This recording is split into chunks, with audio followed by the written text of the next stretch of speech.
Di tempat berbeda, jalanan malam ini tampak tak macet lagi. Vino yang mengendarai mobilnya menuju ke sebuah apartemen yang terletak di bagian utara ibu kota. Awalnya ia ingin mengajak Rere sang tunangan untuk keluar malam ini. Namun yang ia dapatkan adalah sebuah penolakan dengan alasan yang sedikit membuat hatinya sakit. Ya, Rere dengan jelas menjawab ingin bertemu Pak Arkarna dan ingin memastikan apakah Pak Arkarna adalah orang yang sama dengan Eka yang ia kenal selama ini. Apa coba? Apakah Rere tak menghargainya sebagai tunangannya? Apakah serendah itukah Vino di hadapannya hingga ia tak mampu menjaga ucapannya, membahas pria lain tanpa menghargai perasaan Vino? Sambil menahan rasa kesal dan amarahnya terhadap Rere, ia lebih memilih menghubungi Hera sebelumnya dan kini mereka telah janjian untuk bertemu di apartemen gadis itu. Percuma ia telah berbohong mengatakan bahwa ia yang telah membiayai semua biaya rumah sakit. Karena tetap bagi Rere tak ada efek yang besar. Jika saja aku udah dapat tubuh Lore, gak bakal gue bertahan kayak gini. Ketika telah tiba, Vino segera naik ke apartemen Hera yang berbeda.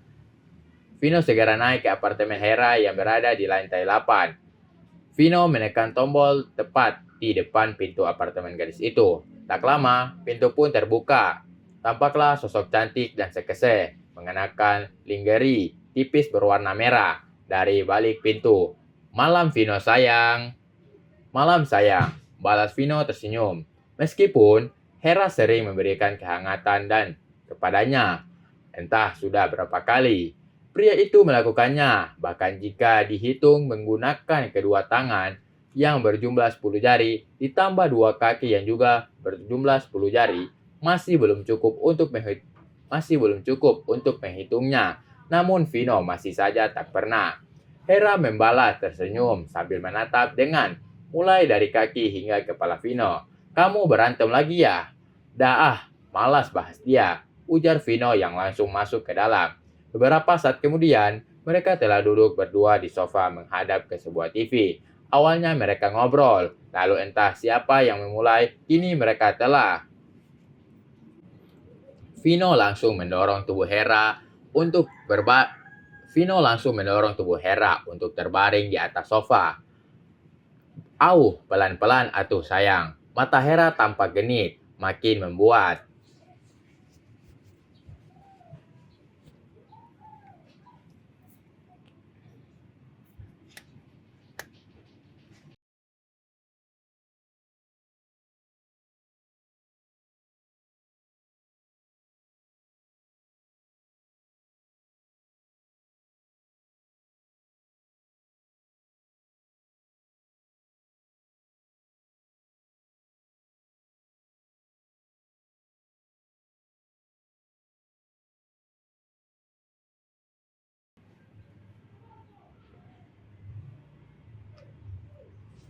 Beberapa saat setelah mereka menyelesaikan babak kedua, kini mereka telah nyantai di sofa sambil menikmati sekaleng bir buat masing-masing.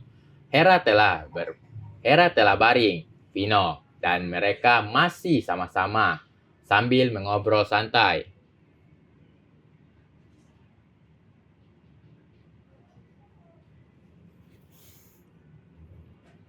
Kapan lo nikah, Vin? Tanya Hera yang sejujurnya merasakan sesak di dadanya ketika menanyakan hal itu. Entahlah Her, lagian si Rere makin aneh sekarang. Oh iya, gue lupa nanyain tadi. Habisnya udah duluan pas lo datang. Ketimbang menanyakan sesuatu, kata Hera sambil menatap wajah Vino dari bawah. Iya gimana? Kenapa lo tahu? Iyalah, setiap lo ada masalah sama dia, pasti lo nyari gue. Ujar Hera membuat Vino menarik nafas dalam-dalam dan sedikit membenarkan yang dikatakan oleh gadis itu. Maaf, gumam Vino sesaat. It's okay. Emang seharusnya kayak gitu kan? Jawab Hera sambil tersenyum. Meski saat di dadanya yang sudah sejak dulu ia rasakan, lo ada masalah. Vino tampak menarik nafas kembali, lalu membalas tatapan Hera. Apa yang kurang dari gue, Her? Lo, ma gue, Vin. itulah kurang dari lo. Tapi kan, gue pengen sama dia. Tapi dia nggak mau. Jawab Vino membuat Hera tersenyum kembali. Datanglah ke gue, Vin. Karena hanya gue yang bisa memuaskan diri lo. Oke. Mode serius nih gue. Balas Hera nyengir. Lo tahu, sekarang ia lebih fokus kepada cowok lain daripada gue, kata Vino. Dan tampak wajahnya berubah menjadi murung. Maksud lo, saingan gue hanyalah cleaning service hair. What the? Are you serious? Kini Hera bangkit dan duduk di samping Vino sambil menatap wajah pria itu dari samping. Iya Her, dan lo tahu lagi, malam ini ia dengan jelas tanpa memikirkan perasaan gue ngomong kalau dia mau ketemu sama cowok itu. Terus lo biarin. Ya, lo tahu sendiri kalau Rere itu tipe cewek yang keras kepala. Iya sih, Hera ngangguk-ngangguk sesaat. Jadi sekarang tunangan lo. Entahlah, dia sih bilangnya mau ketemu sama seseorang yang wajahnya mirip dengan cowok itu. Pendengarnya, Hera mengenyit makin bingung akan kisah pria itu. Jadi, Rere nggak ketemu sama itu cowok. Malah lebih penasaran sama cowok lain lagi. Yang wajahnya mirip sama cowok CS itu. Buset dah, gila juga tunangan lo ya. Panjang ceritanya Her. Dan gue gak tahu lagi harus berbuat apa. Bentar, mending lo cerita deh. Pelan-pelan aja. Kata Hera membuat Vino pun akhirnya mengangguk. Pria itu menceritakan hal yang pertama ia ketahui. Di mana di dalam ruangan rawat Rere saat itu ia bertemu dengan cowok yang jika dia lihat dari penampilannya adalah orang yang berasal dari kalangan sepertinya. Dan mengatakan jika pria itu hanyalah seorang cleaning service. Awalnya Vino masih tak percaya, namun Karin menegaskan dan berusaha meyakinkan dirinya kala itu. Ditambah lagi pengakuan dari pria itu sendiri yang mengatakan jika ia bekerja di Eka Wira sebagai CS doang. Hera yang masih mendengarnya seperti merasakan sesuatu, seperti mengetahui. Namun, ia masih berusaha diam dan mendengar dengan seksama cerita pria itu. Vino pun melanjutkan ceritanya, di mana mereka dipertemukan lagi dengan pria yang berwajah mirip dengan cowok si CS itu di sore hari. Di sebuah kafe, pria lain berwajah sama sedang duduk bersama seorang gadis.